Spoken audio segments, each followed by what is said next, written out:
कार्तिक का महीना भगवान विष्णु को समर्पित होता है। हालांकि भगवान विष्णु इस समय शयन कर रहे होते हैं और कार्तिक शुक्ल एकादशी को ही वे 4 माह के बाद जागते हैं, लेकिन कृष्ण पक्ष में जितने भी त्योहार आते हैं उनका संबंध किसी न किसी तरीके से माता लक्ष्मी से भी होता है। दिवाली पर तो विशेष रूप से लक्ष्मी पूजन किया जाता है, इसलिए माता लक्ष्मी की आराधना कार्तिक कृष्ण एकादशी से ही उनके उपवास से आरंभ हो जाती है। माता लक्ष्मी का एक अन्य नाम रमा भी होता है, इसीलिए इस एकादशी को रमा एकादशी भी कहा जाता है। पौराणिक ग्रंथों के अनुसार जब युधिष्ठिर ने भगवान श्री कृष्ण से कार्तिक मास की कृष्ण एकादशी के बारे में पूछा तो भगवान ने उन्हें बताया कि इस एकादशी को रमा एकादशी कहा जाता है। इसका व्रत करने से जीवन में सुख समृद्धि और अंत में वैकुंठ की प्राप्ति होती है। तब धर्मराज युधिष्ठिर कहने लगे कि हे भगवान, कार्तिक कृष्ण एकादशी का नाम क्या है और इसकी विधि क्या है, इसका करने से क्या फल मिलता है, कृपा करके आप इसको विस्तार पूर्वक बताइए। भगवान श्री कृष्ण बोले कि कार्तिक कृष्ण पक्ष की एकादशी का नाम रमा है। यह बड़े बड़े पापों का नाश करने वाली है। इसका महात्म्य मैं तुमसे कहता हूँ, ध्यानपूर्वक सुनो। हे राजन, प्राचीन काल में मुचकुंद नाम का एक राजा था। उसकी इंद्र के साथ मित्रता थी और साथ ही यम, कुबेर, वरुण और विभीषण भी उसके मित्र थे। यह राजा बड़ा धर्मात्मा, विष्णु भक्त और न्याय के साथ राज करता था। उस राजा की एक कन्या थी जिसका नाम चंद्रभागा था। उस कन्या का विवाह चंद्रसेन के पुत्र शोभन के साथ हुआ था। एक समय वह शोभन ससुराल आया। उन्हीं दिनों जल्दी ही पुण्यदायिनी एकादशी यानी रमा एकादशी आने वाली थी। जब व्रत का दिन समीप आ गया तो चंद्रभागा के मन में अत्यंत सोच उत्पन्न हुआ कि मेरे पति अत्यंत दुर्बल हैं और मेरे पिता की आज्ञा अति कठोर है। दसवीं को राजा ने ढोल बजवाकर सारे राज्य में यह घोषणा करवा दी कि एकादशी को भोजन नहीं करना चाहिए।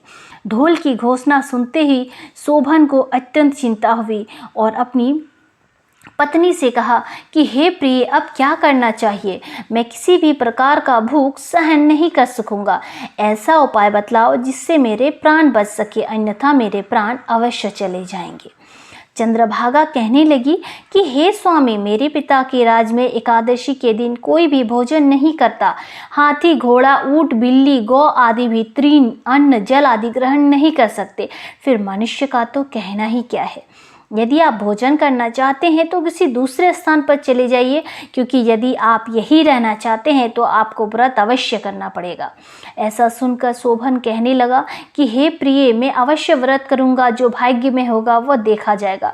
इस प्रकार से विचार कर शोभन ने व्रत रख लिया और वह भूख व प्यास से अत्यंत पीड़ित होने लगा। जब सूर्य नारायण अस्त हो गए और रात्रि को जागरण का समय आया, जो वैष्णव को अत्यंत हर्ष देने वाला था, परंतु शोभन के लिए अत्यंत दुखदायी हुआ। प्रातःकाल होते होते शोभन के प्राण निकल गए। तब राजा ने सुगंधित काष्ठ से उसका दाह संस्कार करवाया, परंतु चंद्रभागा ने अपने पिता की आज्ञा से अपने शरीर को दग्ध नहीं किया और शोभन की अंत्येष्टि क्रिया के बाद पिता के घर में ही रहने लगी। रमा एकादशी के प्रभाव से शोभन को मंदराचल पर्वत पर धन्य धान्य से युक्त तथा शत्रुओं से सही रहित एक सुंदर देवपुर प्राप्त हुआ। वह अत्यंत सुंदर रत्न और वैदुर्य मणि जटित स्वर्ण के खंभों पर निर्मित अनेक प्रकार के स्फटिक मणियों से सुशोभित भवन में बहुमूल्य वस्त्र आभूषणों तथा छत्र व चवर से विभूषित गंधर्व और अप्सराओं से युक्त सिंहासन पर आरूढ़ ऐसा शोभायमान होता था मानो दूसरा इंद्र विराजमान हो। एक समय मुचकुंद नगर में रहने वाले एक सोम शर्मा नामक ब्राह्मण तीर्थ यात्रा करता हुआ घूमता घूमता उधर जा निकला और उसने शोभन को पहचान कर कि यह तो राजा का जमाई शोभन है, उसके निकट आया। शोभन भी उसे पहचान कर अपने आसन से उठकर उसके पास आया और प्रणाम इत्यादि करके कुशल प्रश्न किया। ब्राह्मण ने कहा कि राजा मुचकुंद हैं और आपकी पत्नी भी कुशल से है, नगर में भी सब प्रकार से कुशल है, परंतु हे राजन, हमें आश्चर्य हो रहा है।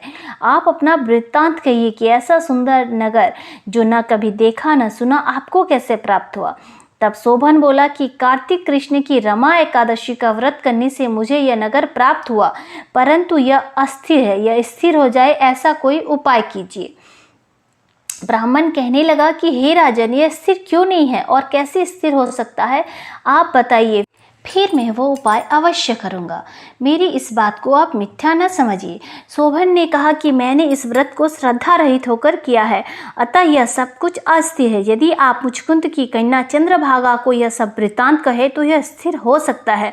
ऐसा सुनकर उस श्रेष्ठ ब्राह्मण ने अपने नगर लौटकर चंद्रभागा से सब वृत्तांत कह सुनाया। ब्राह्मण के वचन सुनकर चंद्रभागा बड़ी प्रसन्नता से ब्राह्मण से कहने लगी कि हे ब्राह्मण, यह सब बातें आपने प्रत्यक्ष देखी है या स्वप्न की बातें कर रहे हैं?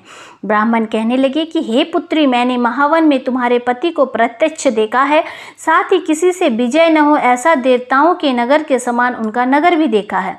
उन्होंने यह भी कहा कि यह स्थिर नहीं है, जिस प्रकार से वह स्थिर रह सके सो उपाय करना चाहिए।